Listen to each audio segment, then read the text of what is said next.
Today we want to have a positivist outlook on the economy, given that we have a new administration in Nigeria under the presidency of Bola Ahmed Tinubu, who has already started showing a lot of moves already, and in fact has taken on some very difficult tasks which many people doubted that would be able to take care of. For example, we've seen the deregulation of fuel prices. We've also seen the floating of the naira currency, at least to a certain extent. And, just a few days ago, we also saw all change, a directive for all the directors, and if you like, the director generals and so on, of almost all government agencies to take a leave. All change. Meaning that there's going to be a new set of people running the economy and, in fact, the government at large. This is almost unprecedented in the democratic history of Nigeria, and a lot of people are viewing this to be a very positive development. But what is the outlook for the economy going to be? Today we have brought to you a very positive person that I know, an entrepreneur, Mr. Olajide Abiola, to discuss this with us today. What does this hold for the economy? But before I bring him on, I also need to say that there are more plans for the economy if we go by the manifesto of the current president. There are plans to try and reduce interest rate levels and also to try and increase the growth rate of the economy to almost double digits, if possible. There are plans to incentivize the real estate sector, the mortgage sector, the credit economy, the agricultural sector, and what have you. Perhaps we may be looking ahead to a very good time for the average Nigerian on the street. Of course, there's a plan to provide about 50 million jobs, at least in the next 8 years. Anyway, let me bring in Olajide Abiola, who's going to be discussing this with us. Olajide Abiola is a serial entrepreneur with investments in the real estate sector, in hospitality and beyond. Welcome, Jide. Thank you for having me. And so you heard my introduction to this session, this program. Yes. We want to have a positive outlook. There are many people who still like to stick to those negative trends. However, even some of them are getting shocked lately. In fact, I also remember that Reuters wrote an article. There was an article on Reuters a few days back, which was titled "Baba Go Fast," in contrast to what we've been used to, Baba Go Slow, and all of that. Which is a moniker that was given to some of the other leaders that we have had. What's your outlook? Well, as an entrepreneur who is actively engaged and involved, in building and creating value within the economy, it is that of positivity. And there is no other reason than that. The fact that I'm also taking cue from the market. As it has been reported by Bloomberg and many other business platforms, media platforms, the market has been very, very bullish to, first and foremost, the swearing in of the new president, Bola Ahmed Tinubu, and also followed by the fact that it does have a clearly defined economic blueprint.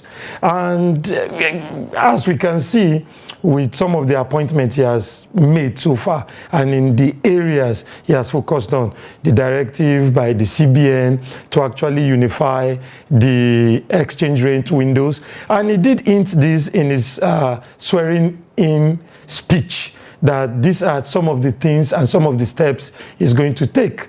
He has completely removed, and how will I put it, put a stamp of approval to the non-provision of budget for subsidies, petroleum subsidies. So you have entrepreneurs who are really worth their salt and their weight in gold, reacting positively, you understand, altering their sales, changing their strategies, looking out for the policy framework directions of the administration.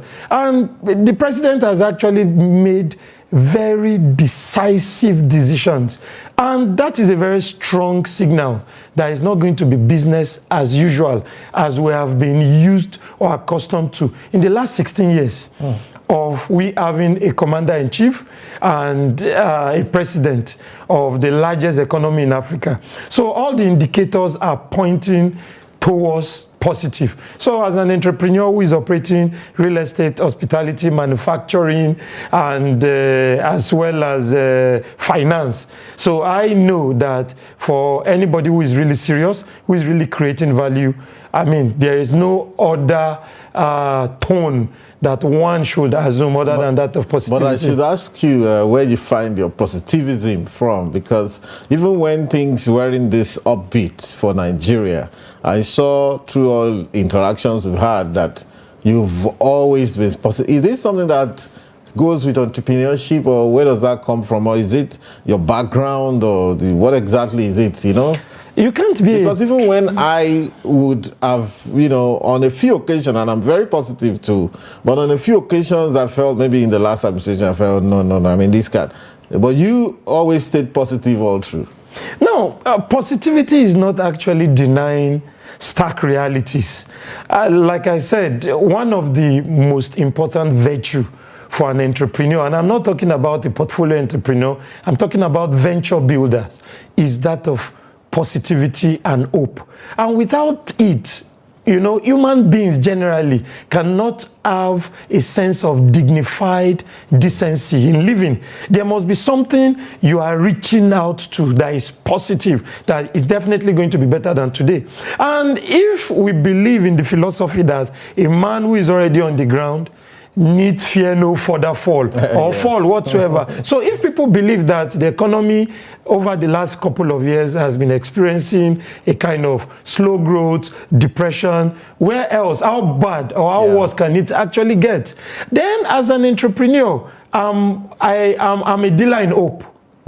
I solve problems. I do not complain about problems. So I solve problems, I identify risks, I isolate them, I mitigate them, I manage them. And this is how you create value. And like I've always said, it is entrepreneurs that actually build nations. Government only sets policy directions and the policy framework. And once they've been able to clearly define, they've given coherence, they've given cohesion to what the policies are.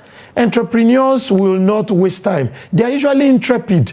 Before everything becomes rock solid clear, they've moved in. Because if it becomes apparent to everybody, it's no longer an opportunity. It becomes a rat race that everybody starts scrambling towards and for. So for me, for instance, I saw, based during the campaigns, I already saw signals that there was going to be unification. So I mean, it was time for people to start sweating their capital. So you have a lot of Nigerians who just bought up these dollars and stacked it, you know, in their houses and in bank accounts idly, not adding any value to the economy, not being used to build manufacturing industries or employ people whatsoever, or just simply buying real estate that is not generating any income, not employing people, not generating capital gains that the tax authorities can also, you know, apply taxations to, and all of that. So as an entrepreneur, I have to be positive. Don't forget that people actually succeed against odds. When you look at the Asian tigers, you look at some of the predictions that some of these Bretton Woods institutions decades ago predicted regarding their economy, they grew and they beat those odds. In spite of those odds. In spite of those odds. So growth, successes, breakthroughs actually happen in the face of odds. And those are the things that validate the success, the growth, the breakthrough, the development. Because they actually went against the odds. So as an entrepreneur, I'm a dealer in hope. Fantastic. I like that. Dealer in hope. Yes.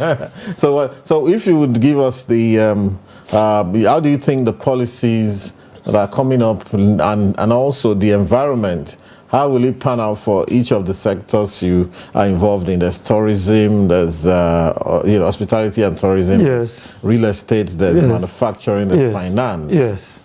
What's your outlook for each of these sectors? Well, for instance, once interest rates actually, you know, comes down, goes lower, more people are going to borrow. And when more people borrow, there will be more spending. Yeah. So more businesses are going to be created. More businesses are going to be expanded. Because in the last couple of months or 1 or 2 years, there has been kind of credit squeeze, particularly within the banking sector and as well in the capital markets.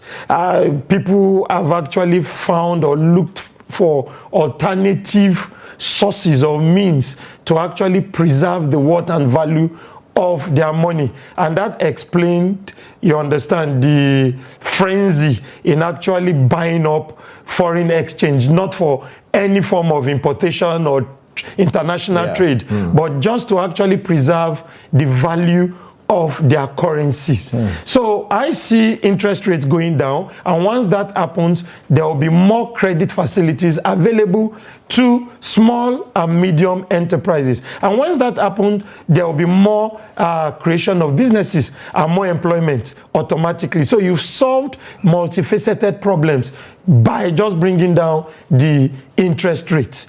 And you are also going to attract more investors, because as demand actually goes higher, money supply will be necessary to actually meet and address those demands. Let's not also forget that the 41 items remain banned, which means this administration is also going to be focusing on local content production or local production. So if you are actually interested in importing any of those items on the banned list, you need to go and source your foreign exchange. That is also a pointer to the fact that the administration is going to give priority, is going to give precedence to those who are into local manufacturing to further build on some of the modest and significant successes of the last administration. Because whether we like it or not, the last administration has also built some foundations upon which this administration can actually gain significant mileage and speed and leverage, and all of that. So we are also talking of, security has actually improved significantly as well, and that will definitely stimulate the hospitality sector. So you have more people who are actually more interested in visiting the country. So many of the troubled areas, particularly in the north, banditry has thinned out, has reduced drastically. When was the last time we actually heard of raids by Boko Haram or bomb blasts in the northeast and all of that? So we are seeing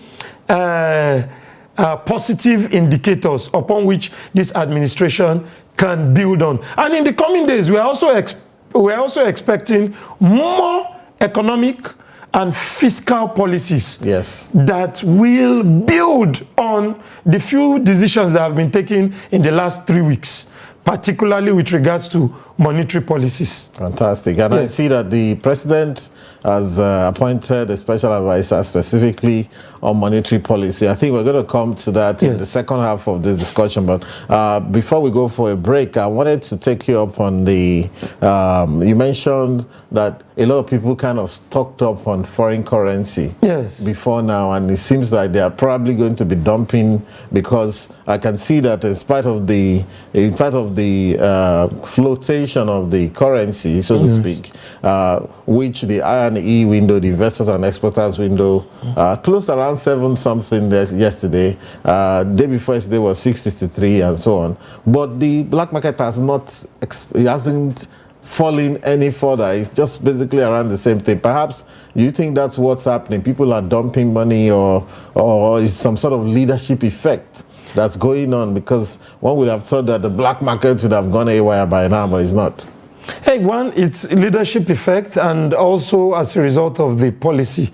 You know, there is always going to be the initial reaction, and there is also going to be the cooling off period. So what's actually happening right now are those who have actually amassed much of this foreign currency is now dumping it gradually. And they are also trying to minimize their losses in the process. Let's not forget that just like what was obtainable with the racketeering in the oil sector with regards to the subsidy is also what happened with the foreign exchange. You have many of the players involved, the banks were involved, bank officials were involved, CBN officials were involved. So many of them right now. Those are large allegations. At least I'm not. I'm not specific about any. Yes. Okay. So, but many individuals and entities were actually involved. So once you remove the incentive for round tripping and the arbitrage, you've by one or with one stroke completely eliminated it. Fantastic. At this point, we're going to take a break. We're still speaking with Mr. Olajide Abiola. Please stay tuned.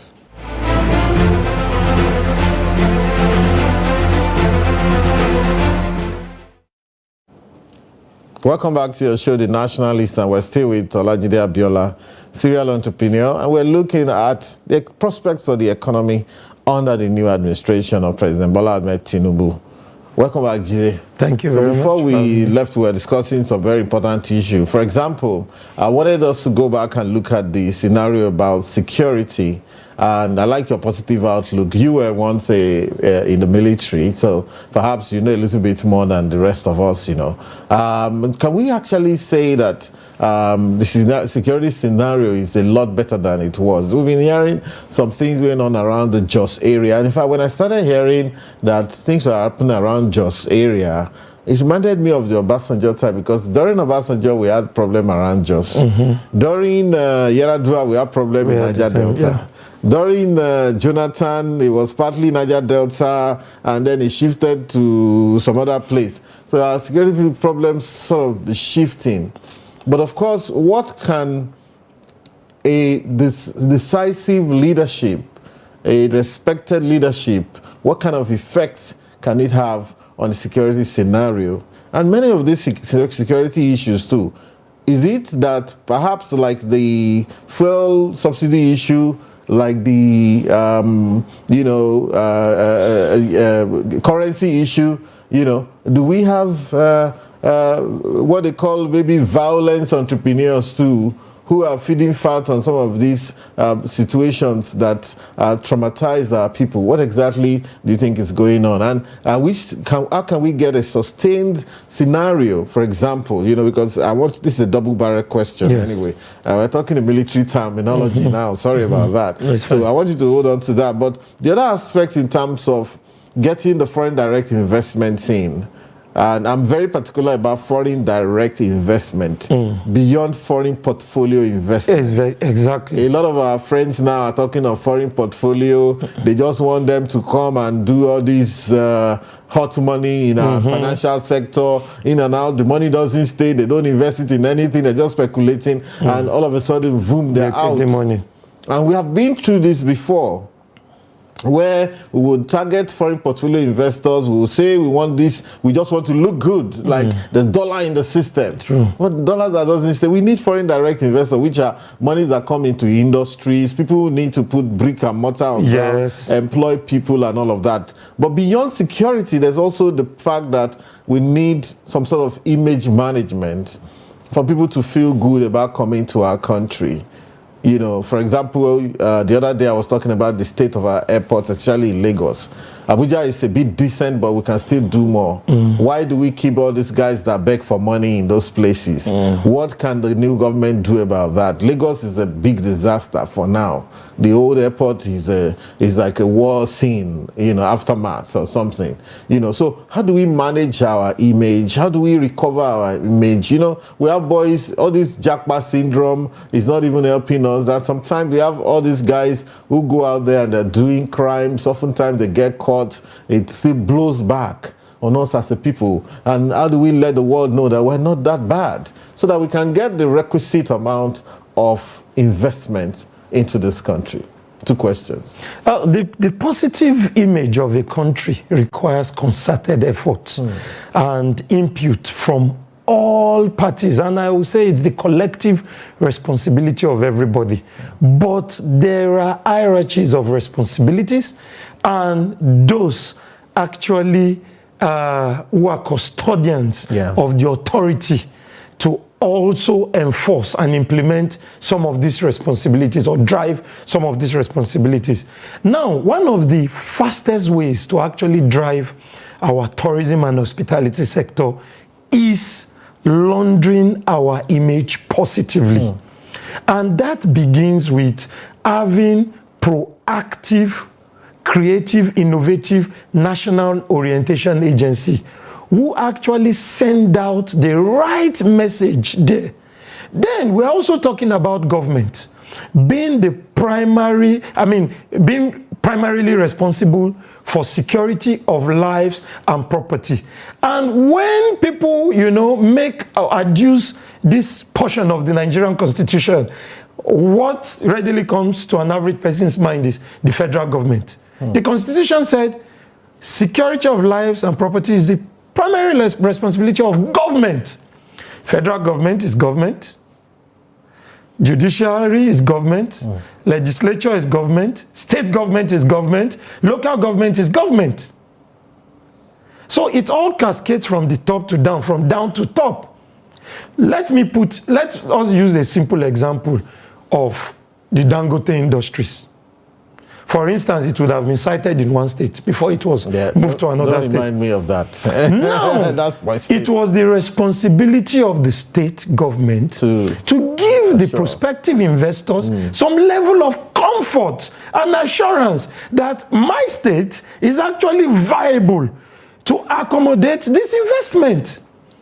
And failure to do so, another state government saw the opportunity, did everything that needed to be done. We saw the former Lagos state government engaging royal fathers, engaging Fashola, engaging with these people. Stern and it was very stern. Yeah.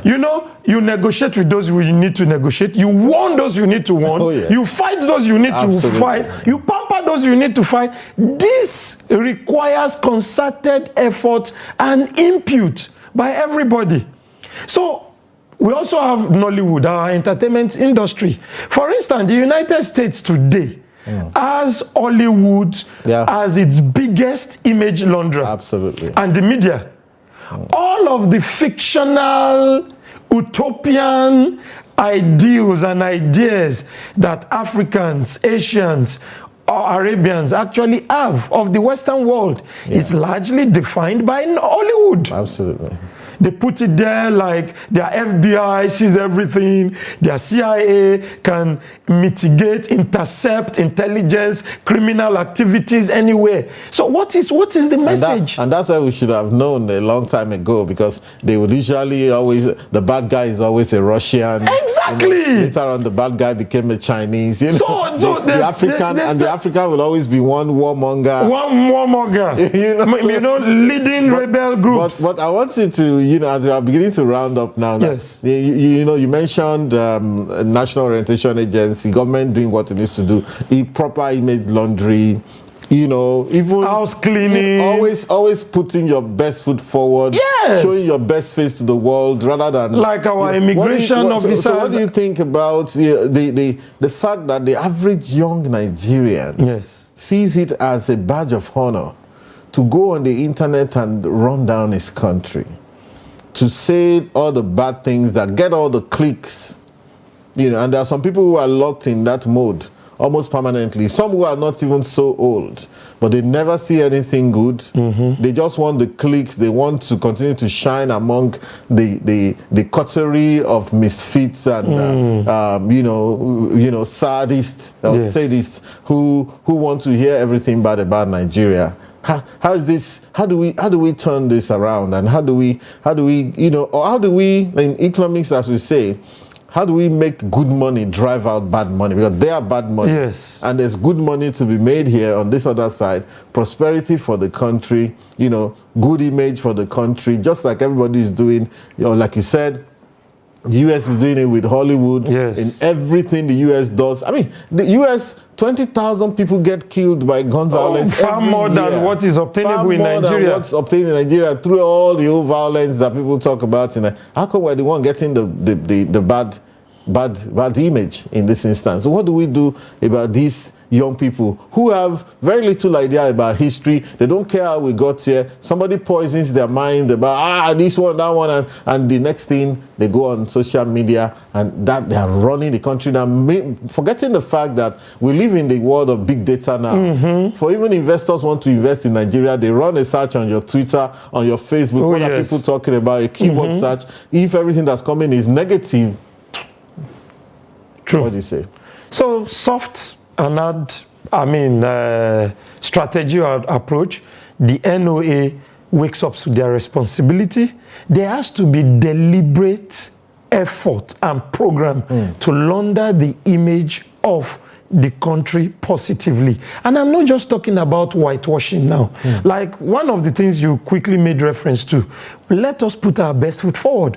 Those who are having the first and primary interaction with those also coming into the country, like our immigration officers, NDLA officials, number one, we must completely eradicate this culture of begging. Absolutely. As well as our airports. Absolutely. It's very wrong, it's very bad.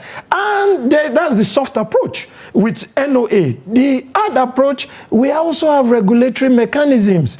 NBC is there, we have a lot of laws. We should just be more proactive in ensuring that these regulators clamp down on defaulters. It should really be seen as a sort of crime to tear down this country, especially by employing falsehood. Exactly. It should almost be equal to treason. Honestly. When you actually use negative, false narratives to actually tear down and bring down the value of the country. So it is very, very imperative. So it's a multifaceted or multi-pronged approach, the soft and the hard approach. So when NOA wakes up to their responsibilities and people are more aware of the blessedness it means to be a Nigerian or the citizen of this country, I think more citizens, more ordinary citizens will take pride in nationhood. Jide, we have just 30 seconds to go. Sometimes I feel like MAMSA was a lot more effective than NOA. Yes. Is it that because they now created it as a Department of Government or some ministry, it has been going down and down and down. We no longer hear about them. But I grew up in the time of MAMSA. When I did my youth service in 1991, everybody wanted to serve in MAMSA. Babangida era, there was a lot of mass mobilization. The youth were that gung-ho spirit. Is this something that this new government can adopt in 30 seconds? Absolutely. And perhaps I think we should de-emphasize NOA and go back to that mass mobilization, youth on the street, go to the villages, talk to them, tell them about government. Civic education. People need to have the right, because people cannot actually behave better than their level of awareness. And it's unfortunate the enormity of ignorance that is on the streets, even amongst tertiary educated citizens. So that MAMSA style, and put a lot of verve and vitality into it. I strongly believe that the Asiwaju Ahmed Tinubu government is creative, is innovative. Once they're able to employ that, because they will be able to mass mobilize energized citizens who are patriotic, who will be able to actually drive and key into the developmental programs of the country. And it will cascade, information will cascade to the grassroots. Thank you very much. Thank you very much, Jide, for coming. Thank you for having me. Thank you very much, viewers. We've been discussing, outlook for the economy, and then we ended up talking about mass mobilization and the fact that perhaps someone would say, oh, but the NYSC is there. Yeah, but there are a lot of people who get their life-changing experiences from NYSC, and perhaps we don't have to let it all dissipate. So there's a role for the youth of the country to continue to drive the positivism around the image of this country and everything we do and our prospect for the future. And I hope that the new government will also take that up. Thank you very much for watching, and see you next week.